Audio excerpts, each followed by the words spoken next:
The ruins of the great city of Hattusha are an awe-inspiring sight. They sit right in the center of modern Turkey on a rocky outcrop overlooking a bend in the Kızılırmak River. The city's crumbling walls of grey limestone stand out against the tawny yellow grassland of the hills, lying where they fell over 3,000 years ago. One look will tell you that Hattusha was once a mighty fortress. Its double wall was defended by over 100 towers, and its thick gateways were decorated with carved sculptures of lions. For centuries, this was the capital of the mighty Hittite Empire, which ruled a large portion of Turkey during the Bronze Age. The people of Hattusha cultivated wheat, barley and lentils, and wore clothes spun from the wool of sheep they kept in the surrounding hills. But if you dig down into the ruins of Hattusha, what you find is a thin black layer right above the city's ancient floors. This layer is made up of ash, charred wood, and rubble scorched in a fierce fire. It dates back to the end of the 13th century BC, around the year 1200 before the start of the Christian calendar, and when you step back and take in all the details, it's a little breathtaking. Walls and roofs collapsed, bricks shattered and melted, and it's clear that whatever happened to Hattusha, the destruction was savage, unrelenting, and total. After that, the archaeological record here ends, except for the signs of a few scattered scavengers eking out an existence among the rubble. The ruins of Hattusha remained empty for centuries, a haunted place where most feared to go. 20 kilometers to the north, the ancient city of Alaka, where the Hittites buried their kings in opulent tombs, shows the same thing. It is completely covered by ash and rubble at the same level. 100 kilometers to the east of that, at another fortified Hittite town known as Karagolan, you can find arrowheads littering the earth, like fallen leaves, and the bones of men, women, and children left lying in the streets, right where they fell. In fact, if you zoom out right across the eastern Mediterranean, anywhere you go in the entire region, across an area spanning over 1,000 kilometers, you will find this layer of destruction. Archaeological evidence is quite clear. At some point between the year 1200 and 1100 BC, right at the end of the period, we call the Bronze Age, a wave of destruction washed across the entire region. It wiped whole civilizations off the map and left nothing in its wake. One by one, vast and ancient empires like the Hittites, Ugarit, the Minoans, and the Mycenaean Greeks collapsed altogether.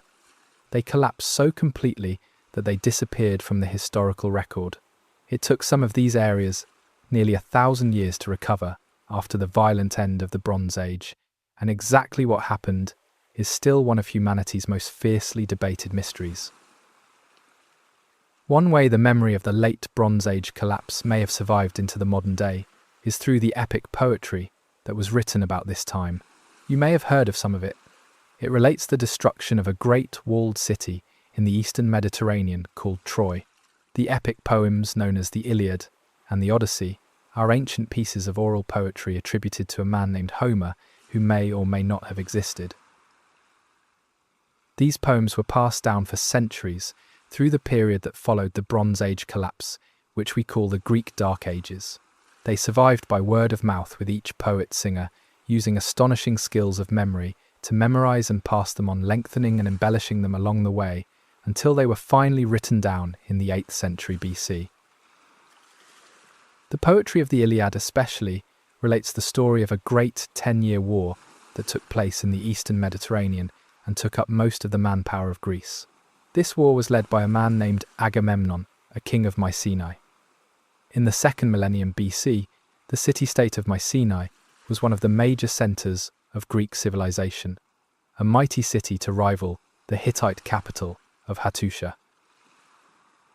About 90 kilometers southwest of Athens, Mycenae was a military stronghold which dominated much of southern Greece and had a population of over 3,000 at its height. Like Hattusha, it decorated the gates of its mighty citadel with carved stone lions. Over a millennium later, in the 2nd century AD, the Greek travel writer Pausanias wrote breathlessly about his visit to the ruins. The wall, which is the only part of the ruin still remaining, is a work of the Cyclopes, made of unwrought stones, each stone being so big that a pair of mules could not move the smallest from its place to the slightest degree. Classical Greeks believed that only the mythical one-eyed giants, the Cyclopes, would have had the strength to move the enormous boulders that made up the walls of Mycenae. It's a 2nd century version of the History Channel's Ancient Aliens conspiracy theories today. Even then, people found it hard to believe that people so distant to them could have possessed such ingenuity and skill and then disappeared forever. But Mycenae's leading role in the Trojan War is what cemented its place in the Greek imagination. Exactly how much of the actual historical event of the Battle of Troy has survived in Homer's epic is still subject to bitter historical debate. For the longest time, it was assumed that the Trojan War was an invention of the imagination and that the city of Troy was a myth. But that all changed with the discovery of the ruins of Troy in modern Turkey at the end of the 19th century. Now, many historians agree that Troy may have been a coastal outpost of the Hittite Empire, and we now know that it was a grand city, much as Homer describes, with an impressively fortified citadel. According to legend, the walls of Troy were built by the gods, Poseidon and Apollo, and at the time the Iliad may have taken place, they were certainly impressive. 9 meters high, with towers soaring up to 18 meters. Outside of this, a ranging curtain wall enclosed a larger area of the city. But the ruins of Troy are strangely silent. That is, there has been almost no writing uncovered in any excavations of the city. Many scholars now agree that the Trojan War related by Homer may have been a real event, or at least a composite of events filtered through the lens of mythology and refracted by the Chinese whispers effect of oral transmission. Archaeology shows that Troy was attacked repeatedly and had to defend itself again and again, which is indicated by repairs undertaken to the citadel's fortifications. We can see traces of fire on its stones, while human remains are found in houses and in the streets. Bronze arrowheads have also been found littering the ground in Troy's fort and citadel. And in fact, it seems Troy was burnt twice towards the end of the 13th century, right around the time the destruction was beginning to rain down on the whole region. Today, most scholars date the events of the Trojan War to just the period we have been discussing, the end of the 12th century BC and the late Bronze Age collapse. As a novelist and a student of literature, I tend to have a bias towards giving literary sources more weight than a formal historian might. But for my part, I don't think it's unreasonable to argue that these poems may have incubated, at least in a hazy form, an authentic memory of those days, the feeling of apocalypse that must have washed over the region, and a war that seemed to dwarf all others since. The Greek poet Quintus Menaeus, in his poem The Fall of Troy, gives us just a glimpse of the violence of that time. Blood ran in torrents, drenched was all the earth as Trojans and her alien helpers died. Here were men lying quelled by bitter death, all up and down the city in their blood. Others on them were falling, gasping forth their life strength. Others clutching in their hands, their bowels that looked through hideous gashes, forth wandered in wretched plight around their homes.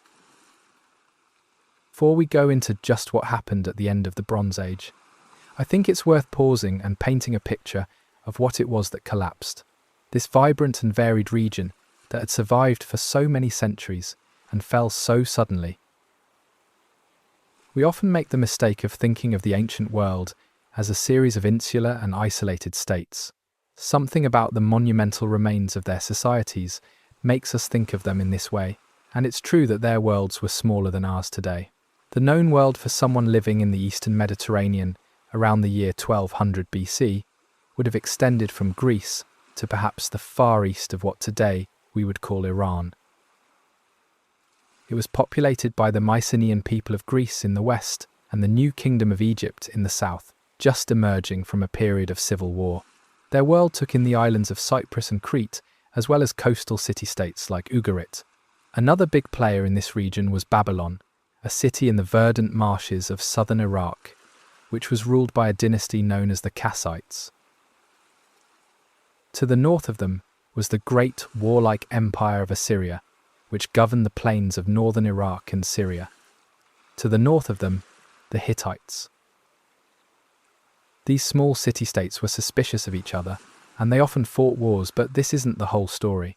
The societies of the Bronze Age were as entangled and interdependent as the nation-states of today, and perhaps in some ways they were even more so. Firstly, trade was the lifeblood of this region. The Mediterranean Sea is essentially a vast inland lake, relatively free of waves and storms when compared to the open Atlantic. Across this relatively placid water trade boomed. One shipwreck found off the coast of Uluburun in southwestern Turkey gives us just a glimpse into the rich exchange of materials that occurred during this time. The ship is built of Lebanese cedarwood and dated to about the year 1300 BC. Just listen to this list of what archaeologists found in its cargo: 10 tons of copper ingots and 1 ton of tin logs of ebony elephant and hippo tusks, along with more than a dozen hippopotamus teeth, a jar filled with glass beads, more with olives and terebinth resin, almonds, pistachios, figs, grapes and coriander, whole pomegranates, and a golden scarab beetle inscribed with the name of Nefertiti, arrowheads, daggers, turtle shells, and ostrich eggs, quartz crystals and gold. Pottery and oil lamps from Cyprus, along with the blocks of raw-coloured glass in cobalt blue and lavender.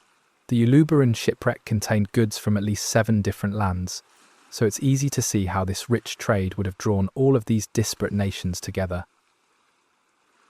People passed between these states too. For instance, we know that Minoan artists from Crete came to decorate the walls of Egyptian palaces in the city of Peru Nefer. Kings frequently requested the services of physicians, artisans, weavers, musicians, and singers from other kingdoms, and intermarriage was also common.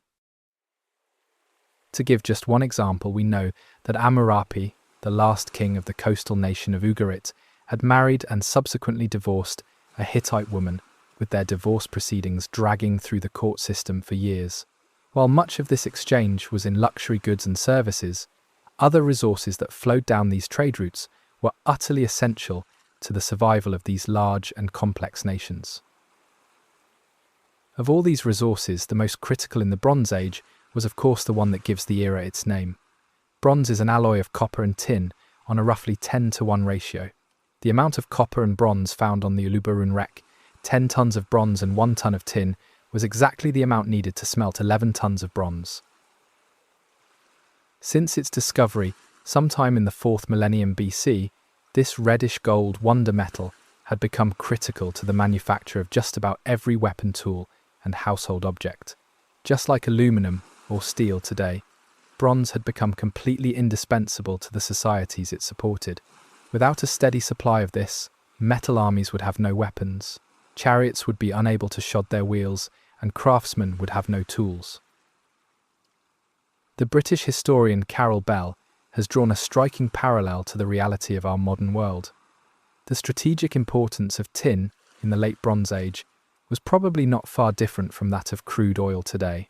The availability of enough tin to produce weapons-grade bronze must have exercised the minds of the great king in Hattusha and the pharaoh in Thebes, in the same way that supplying gasoline to the American SUV driver preoccupies an American president today. Of the components of bronze, copper was relatively easy to find, but tin was a rare metal. At the time, the only source readily available was from mines in the Badakhshan region of Afghanistan. From there, it had to be brought overland on caravans of donkeys following the ancient route known as the Silk Road.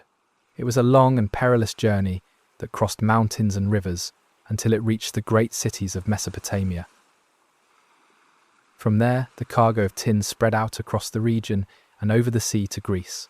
The entire military might of the region's superpowers of Egypt, Assyria, the Hittites, Ugarit, Babylon, and the Mycenaean Empire in Greece, all of them depended on this precarious supply, which at the time must have felt as fragile as a cobweb. The societies of the Bronze Age were as entangled and interdependent as the nation-states of today, and perhaps in some ways they were more so. One of the best ways to see this is by looking at a shipwreck found off the coast of Uluburun in southwestern Turkey. It gives us just a glimpse into the rich exchange of materials that occurred during this time. The ship is built of Lebanese cedar wood and dated to about the year 1300 BC.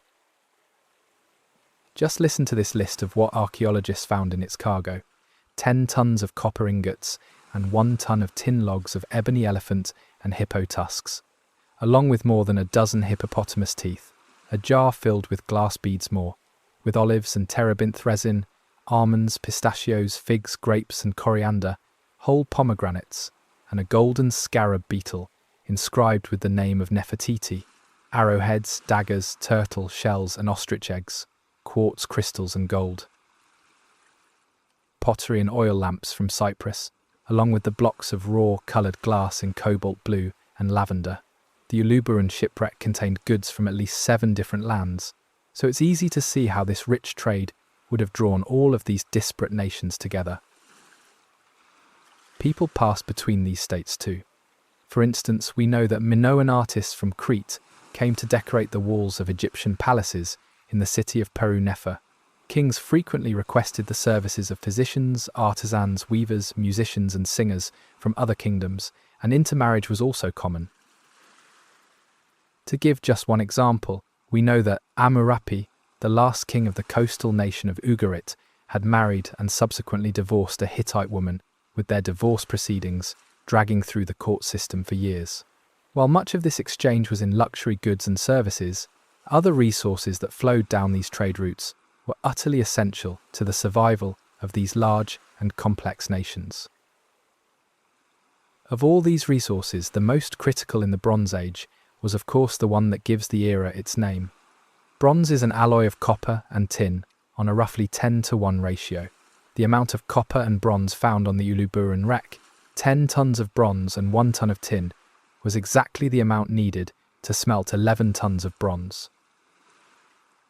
Since its discovery, sometime in the 4th millennium BC, this reddish gold wonder metal had become critical to the manufacture of just about every weapon tool and household object. Just like aluminum or steel today, bronze had become completely indispensable to the societies it supported. Without a steady supply of this metal, armies would have no weapons, chariots would be unable to shod their wheels, and craftsmen would have no tools. British historian Carol Bell has drawn a striking parallel to the reality of our modern world. The strategic importance of tin in the late Bronze Age was probably not far different from that of crude oil today. The availability of enough tin to produce weapons-grade bronze must have exercised the minds of the great king in Hattusha and the pharaoh in Thebes in the same way that supplying gasoline to the American SUV driver preoccupies an American president today. Of the components of bronze, copper was relatively easy to find, but tin was a rare metal. At the time, the only source readily available was from mines in the Badakhshan region of Afghanistan. From there, it had to be brought overland on caravans of donkeys, following the ancient route known as the Silk Road. It was a long and perilous journey that crossed mountains and rivers until it reached the great cities of Mesopotamia. From there, the cargo of tin spread out across the region and over the sea to Greece. The entire military might of the region's superpowers of Egypt, Assyria, the Hittites, Ugarit Babylon, and the Mycenaean Empire in Greece. All of them depended on this precarious supply, which at the time must have felt as fragile as a cobweb. So, as I relate the events of the next century or so, I want you to keep this idea in mind that these nations were not entirely distinct and separate entities. They were more of a complex and entangled web of societies, each dependent on the next. While peace largely held in the region and trade could continue, they achieved a kind of stability. But for a number of reasons, peace wasn't to last. I want to make it absolutely clear at this stage that our knowledge of this period is very limited. There's so much guesswork involved around the dates and the events of some of what I'm about to describe that it would be very easy to get lost in a cloud of maybes. History is not a science, although it involves sciences. History is a fluctuating series of interpretations, hypotheses, and narratives that are borne out in lively debates on just about every detail of past events. But I think it's worth noting that when talking about this period, There are essentially two sources we use, and each has their problems. The first is the archaeological record. We can learn a lot from digging down into ancient sites and seeing what we find, but a set of ruins doesn't mean anything on its own. It needs an archaeologist to interpret and hypothesize and argue about what they mean. The other source is the written texts of the time, but those can be just as unreliable as the ruins, and they're too often frustratingly vague on the things we really care about. These texts are usually commissioned by kings and rulers as well, and if you can't see the problem with that, imagine trying to piece together this week's news by only looking at the American president's Twitter feed. I don't want to get lost in endless discussions about the reliability of sources or the debate that rages around every detail of an archaeological site. I want to tell as clear a story as possible that's consistent with available evidence. But if we're really going to delve into what might have happened to collapse so many societies all at once in a time so distant from our own, we'll have to enter the fray of historical debate.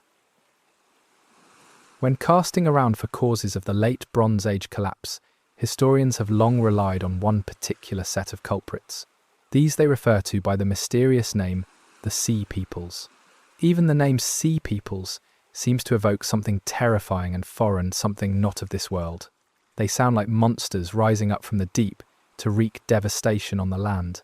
And if the sources of the time are anything to go by, they certainly did wreak destruction. Who the Sea Peoples were, where they came from, or what language they spoke is a mystery. Many historians have offered their guesses, which range from Sardinia and Sicily to Libya, and closer by in the eastern Mediterranean. But wherever they originated, one thing is for sure. Around the time of the Great Collapse, a vast horde of these invaders began landing on the shores of the eastern Mediterranean in huge numbers and with fearsome force. The Egyptian Pharaoh Ramses III wrote about this invading armada on the walls of his temple in Medinet Habu near the Valley of the Kings. No lands could stand before their arms from Kate Kode, Karkemish, Arzawa and Alashia. On all were cut off. They desolated its people, and its land was like that which has never come into being. In some of these ancient sources, the Sea Peoples begin to sound like something from a Hollywood movie like Independence Day or War of the Worlds, an invasion force of insurmountable power, landing all at once and completely by surprise, sweeping away one nation after another. At least some of the societies that fell during the late Bronze Age collapse fell because of this single cause. One example of these is the city-state of Ugarit, a booming trade city on the coast of northern Syria. At this point, Ugarit had ruled a coastal kingdom of merchants and sailors for at least 6 centuries. It stood at the very end of the Silk Road, where this great trade route from as far as China met the Mediterranean. Think of all those items found nestled in the hold of the Uluburun shipwreck. At Ugarit, each one of them would have been taxed, and with this wealth, its citizens built a resplendent city by the sea. Like most successful trading towns, Ugarit was multicultural and diverse, using at least 7 languages in its records. It was a city in love with the written word, and it kept expansive libraries in its palaces and temples. It even fostered the first private libraries, one of which we know belonged to a diplomat named Rapanu. To Ugarit we also owe the oldest surviving written music in the world, a hymn dedicated to the moon goddess Nikal, which can still be played today. You can almost imagine this piece of music playing from the temples of Ugarit, washing over its streets and markets. But this thriving city was soon to come to an end. In Ugarit, archaeologists have found a clay tablet containing a letter. It's a message from the city's last king, a man called Amurapi, the same one who spent years trying to divorce his Hittite wife.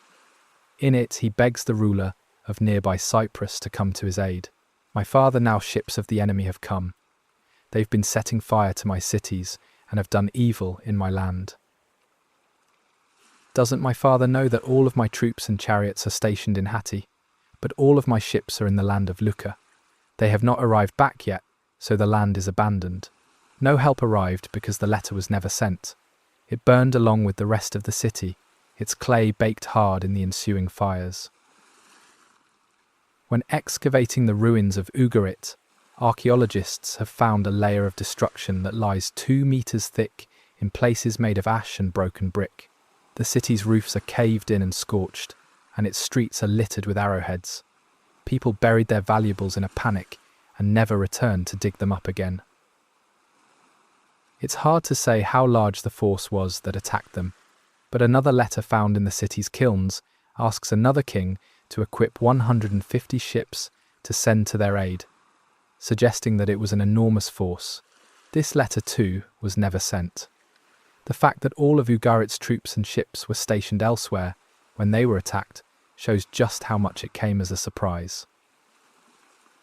Across the region, it seems the Sea Peoples employed the same tactics.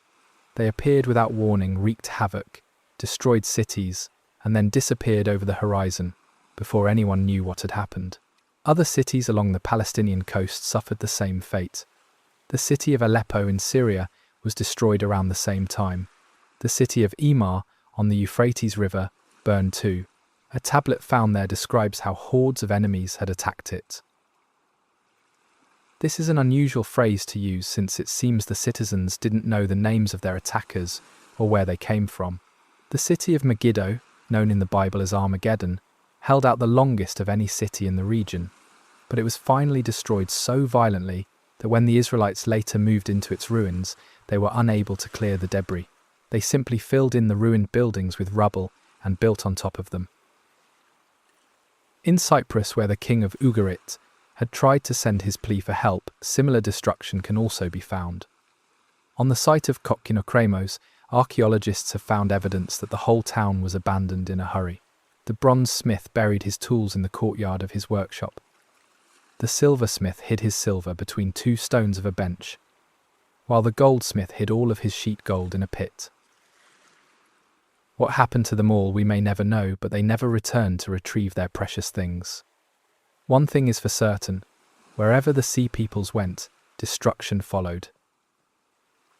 For a long time, historians were happy to attribute the collapse of so many complex societies all at once to these antagonists.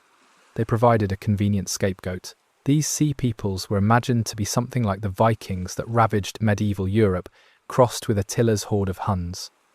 In common conceptions, they were a marauding mass hell-bent on destruction.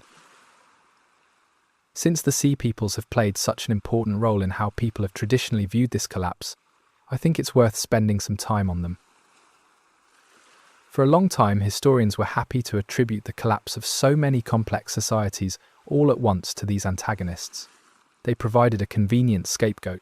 These Sea Peoples were imagined to be something like the Vikings that ravaged medieval Europe, crossed with Attila's horde of Huns. In common conceptions, they were a marauding mass, hell-bent on destruction.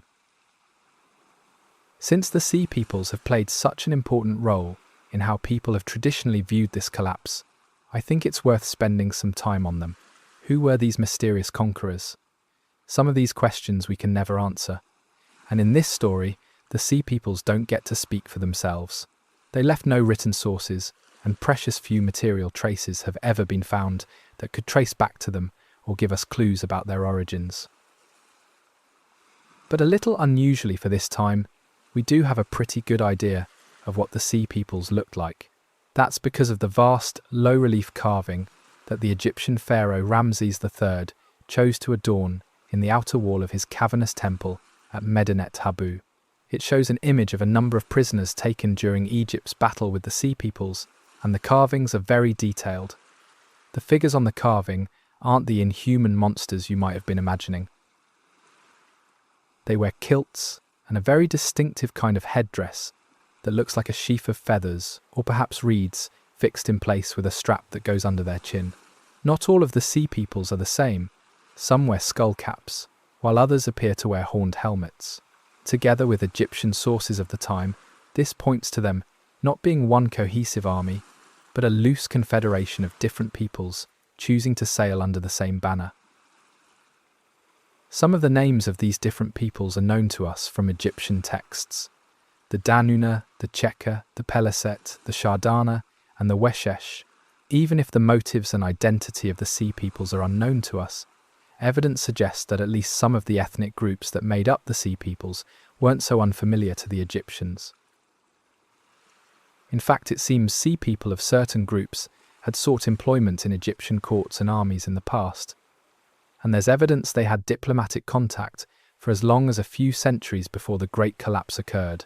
One group of sea peoples, known as the Shardana, even supplied mercenaries to the Egyptian pharaohs such as Ramses II. But that's just about as much as we know. At some point, this unknown mass of people arrived in eastern Mediterranean by sea. No leaders or kings of the Sea Peoples are ever mentioned. They sacked cities where they could, and even made incursions onto the land. With this mysterious force in mind, it's time to turn to the other really major player in this story, and it's worth noting at this point that the nations of the Eastern Mediterranean basically fall into two categories during this event. First, there are those that collapse under the pressures of the Late Bronze Age, and they do so utterly and completely. They disappear without a trace and leave only ruins behind. Into that group we can place Mycenae, the Hittites, Ugarit and others. But the second category is those that survive, although in a diminished and weakened form. The two great empires that survive this collapse are Egypt and Assyria. And Assyria, which ruled the area of northern Iraq today, does this by essentially cutting its losses. It withdraws from all its less defensible territories and falls back to its imperial heartland around the great city of Nineveh between the Euphrates and Tigris rivers.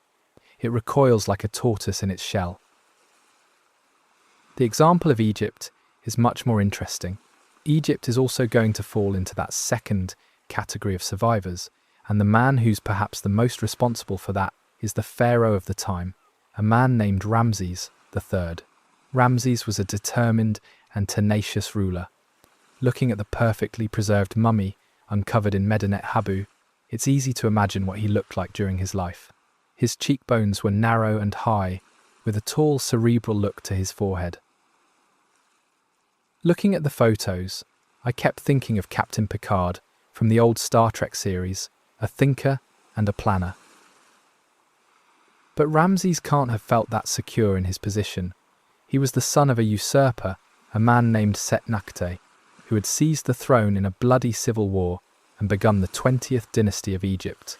After winning the crown in battle, Setnakte only managed to rule for 4 years before dying and passing the crown on to his son Ramses.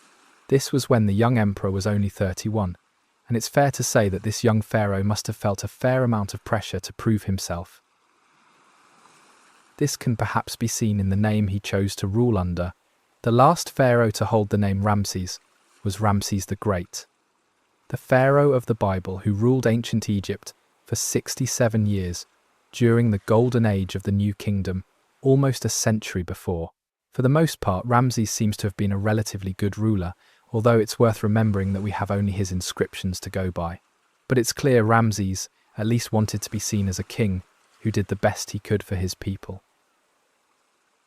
He mentions planting trees to increase the shade along the harsh desert roads and protecting the rights of women so they didn't fear walking about the streets. He mentions allowing soldiers to go home to their families during peacetime, and other records show that he donated huge amounts of land and wealth to Egypt's temples, and also undertook vast reconstruction projects. He sent expeditions across the Red Sea to Yemen, where he discovered long-lost copper mines that boosted Egypt's wealth, and he brought back rare plants in pots to cultivate in his gardens.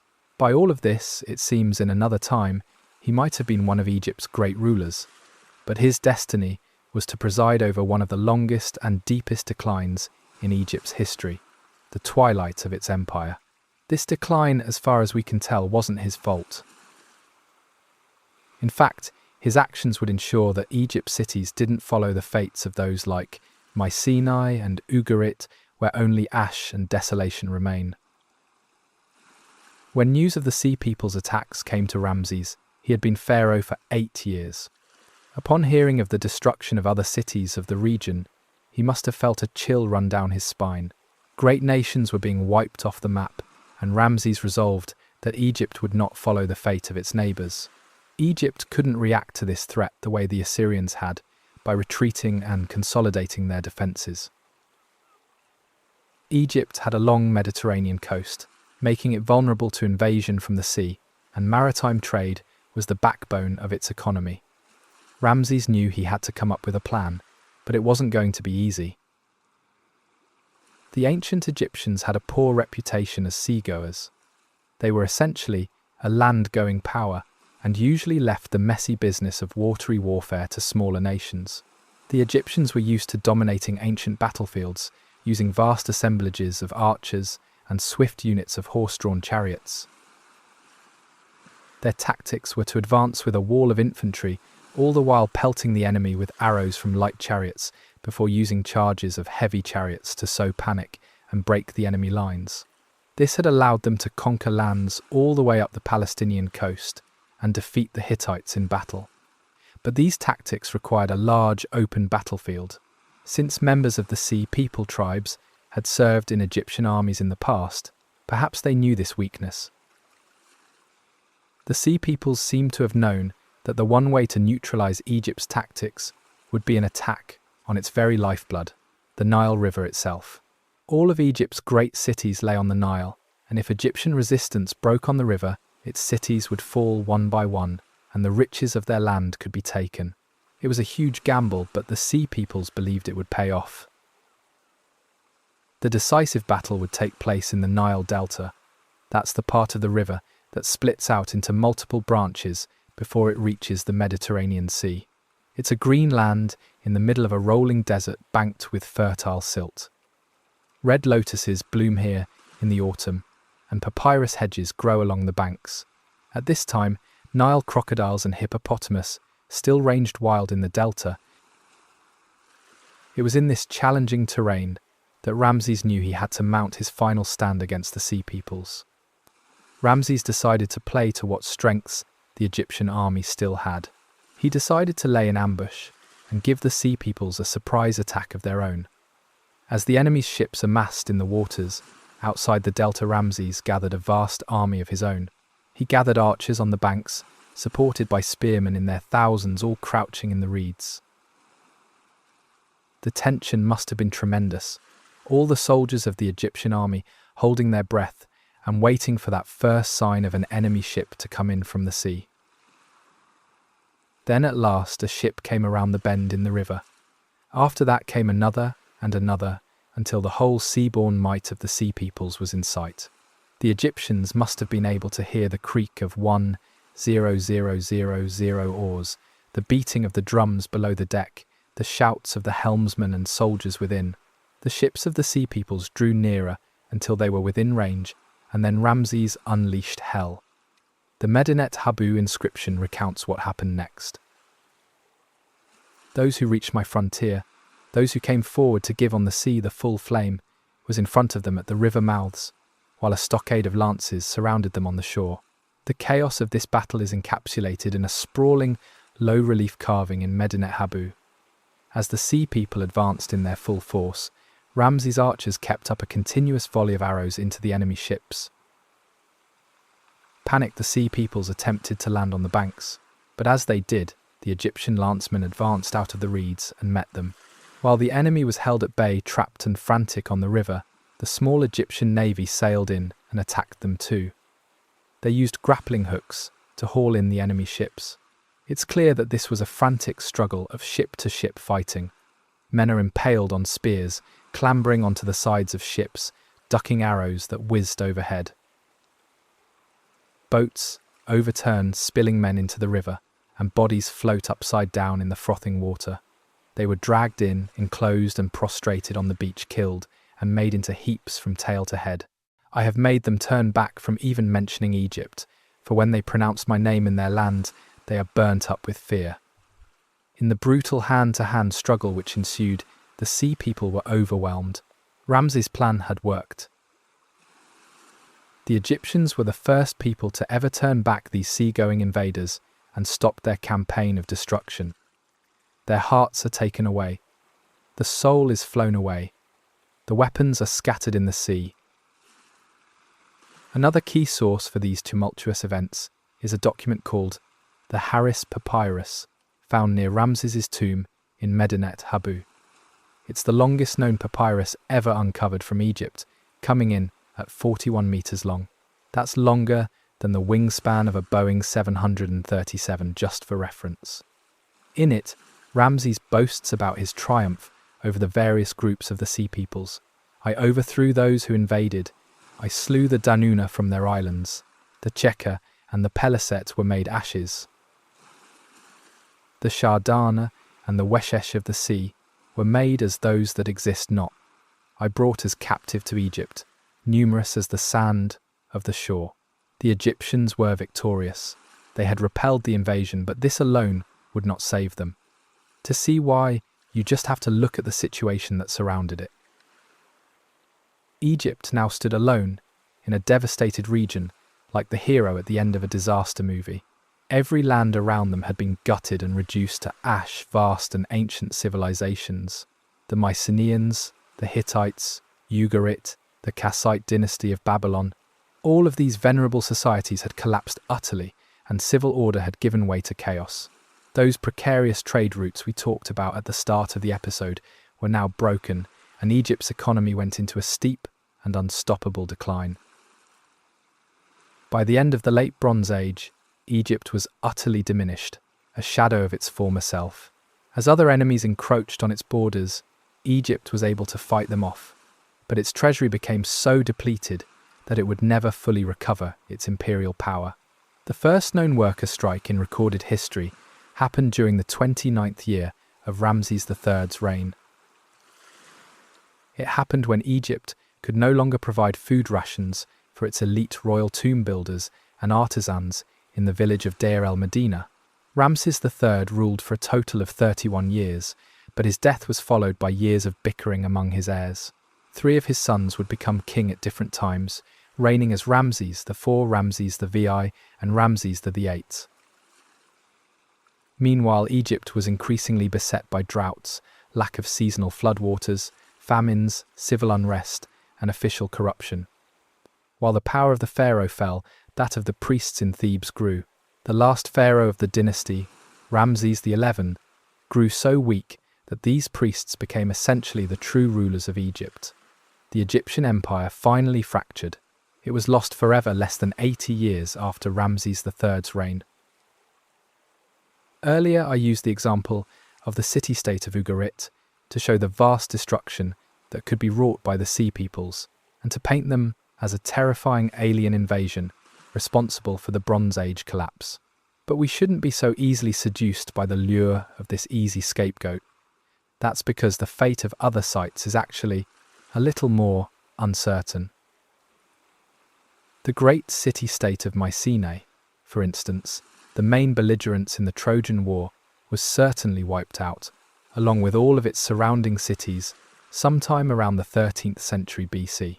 But modern archaeologists believe this was actually not the work of the Sea Peoples, and today it's thought that the culprits were the Mycenaeans' belligerent northern neighbours, the Dorians. We do have evidence of Sea Peoples' activity around the Mycenaean coast, but it seems more likely that while weakened and distracted by this outside threat, the Mycenaeans were no longer able to defend their northern border, and the Dorians seized their chance. The Hittite capital of Hattusha, where we open this story, is another example. It lies far inland in the mountains of Turkey, and it wasn't likely to be the Sea Peoples who sacked it. A more likely explanation is that this was done by their long-term rivals, the Phrygians groups from the Balkans, who seem to have migrated south during this time. These invaders must have seen their opportunity, the moment raids by the Sea Peoples disrupted Mediterranean trade routes and caused famine in Hittite lands. Perhaps a key part of understanding this is seeing how much states of this era depended on their allies to help them out when they were threatened. But if a crisis like the attacks of the Sea Peoples happens across the whole region, suddenly everybody's military forces are tied down. Alliances that had previously kept everyone safe would suddenly become ineffective. No one could come to anybody else's aid. One great example of this happening is in Babylon. Babylon was a mighty city, one of the most ancient and powerful of the region, mentioned at great length in the Bible, and located about 100 kilometers south of modern Baghdad. At the time leading up to the collapse, Babylon was ruled by a dynasty known as the Kassites, who for 500 years had ruled the great ancient city.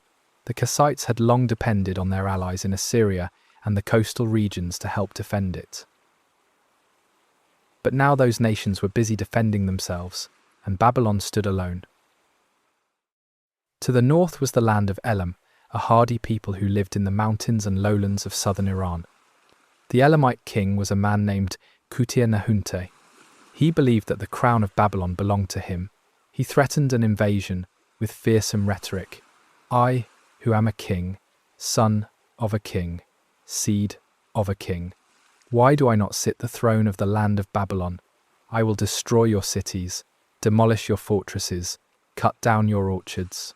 You may flee up to heaven, but I'll pull you back down. You may flee down to hell, but I'll pull you up by your hair." Kutir-Nahunte led an invasion into Babylonia in the year 1158 BC. With all its allies tied down, Babylon stood alone, and the Elamite invasion succeeded. Kutir-Nahunte went on to do most of what he promised, and he laid waste to the land. While Babylon burned, its last Kassite king was led to Elam in chains, along with the statue of the Babylonian god Marduk. The theft of this statue seems to have traumatized the Babylonian people more than the loss of their king. Babylon was sacked and left in ruins. One sacred Babylonian text, the Nabu-Kuduri-Usa, recalls the terrible vengeance of the Elamite king.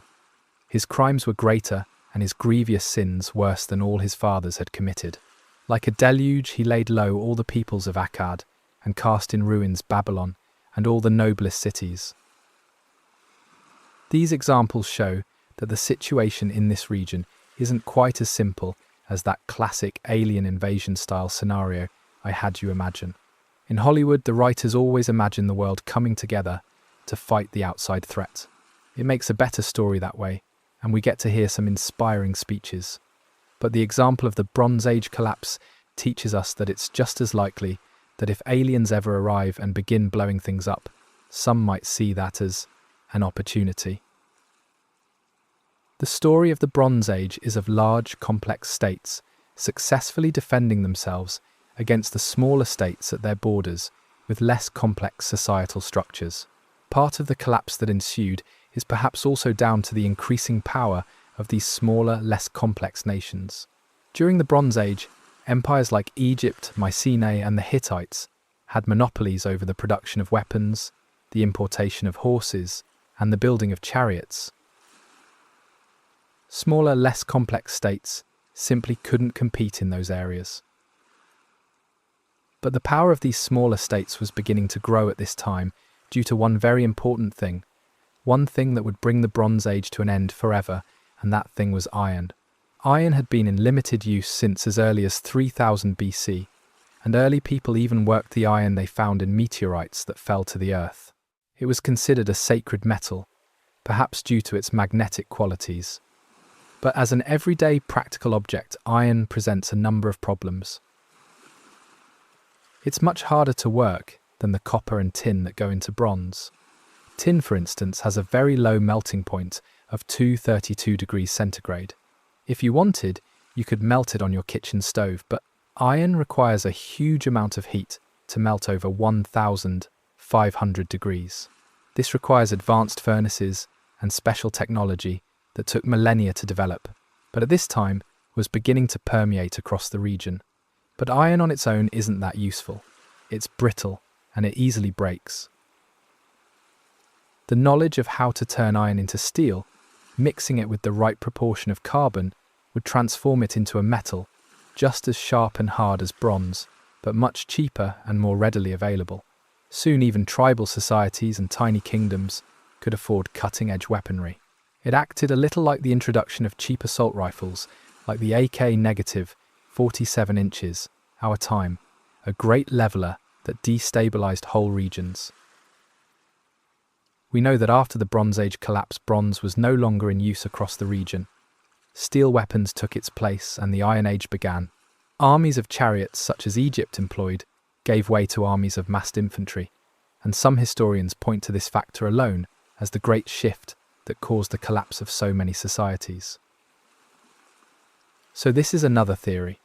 For the Sea Peoples and other tribes on the land, newly armed with iron weaponry, were a significant element in the collapse and certainly sacked some cities themselves. But a large part of the destruction was also due to opportunistic wars and infighting between rival nations. These combined served to pick apart the complex web of interdependency that had sustained these great empires for so long. But some historians go even further, and their work reconfigures the roles of this story completely. They ask, what if the Sea Peoples aren't the villains in this story? What if they weren't the perpetrators in the collapse of civilization, but another set of victims? This final theory allows us to shift up perspectives completely. One thing we do know for sure about this time is that the climate of the Eastern Mediterranean at the end of the 13th century BC underwent a sudden and rapid change. Lands that previously boiled over with greenery suddenly became dry and arid. Analysis of ancient pollen in the region shows the plants suited to a more desert landscape flourished during this time. Analysis of sediment cores and oxygen isotopes in mineral deposits in caves in Israel have all shown that the 13th and 12th centuries BC saw much less rain than the previous era. This all points to a period of climate change in the region, during which the crops that people knew how to grow must have died in the earth. Alongside this scientific evidence, we can see marks of severe droughts and famines in the region's written records too. The Hittites in their dry, stony mountains were hit particularly hard. Letters from Ugarit write about sending large quantities of grain up to the hill roads to feed the mighty cities like Hattusha, and the crisis seems to have lasted a long time. In the mid-13th century, one Hittite queen sent a short but dramatic message to the Egyptian pharaoh, "I have no grain in my lands." Another tablet sent from the Hittites is equally telling. "Did you not know there was a famine in my lands?" Elsewhere, letters sent from a servant to his master, who was a merchant in Ugarit, show that there was a famine in the city of Emar, in Syria, at the time of its destruction. "There is a famine in your house. We will all die of hunger. If you do not quickly arrive here, you will not see a living soul from your land." I want to make it clear that there had been famines and droughts in the region before. It was simply a fact of life for people living in the precarious reality of the Bronze Age. But the climate change that occurred around this time seems to have happened so quickly and been so dramatic, the scientists have been looking far afield for an explanation. To get to the bottom of why this happened, one answer might lie nearly 4,000 kilometers to the north. Let's zoom out and soar around the globe across Europe and the stormy waters of the North Atlantic until we come to rest on the slopes of the snowy mountains of southern Iceland. This is a harsh landscape, a snowy tundra over which the shadow of an enormous volcano looms. Its name is Hekla, and it's one of the world's most active volcanoes. In the ancient and medieval imagination, Hekla was thought to be the gate to hell and the prison where the traitor Judas was tormented.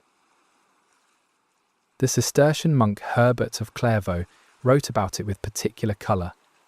Mount Etna, the renowned fiery cauldron of Sicily, which men call Hell's Chimney, that cauldron is affirmed to be like a small furnace compared to this enormous inferno.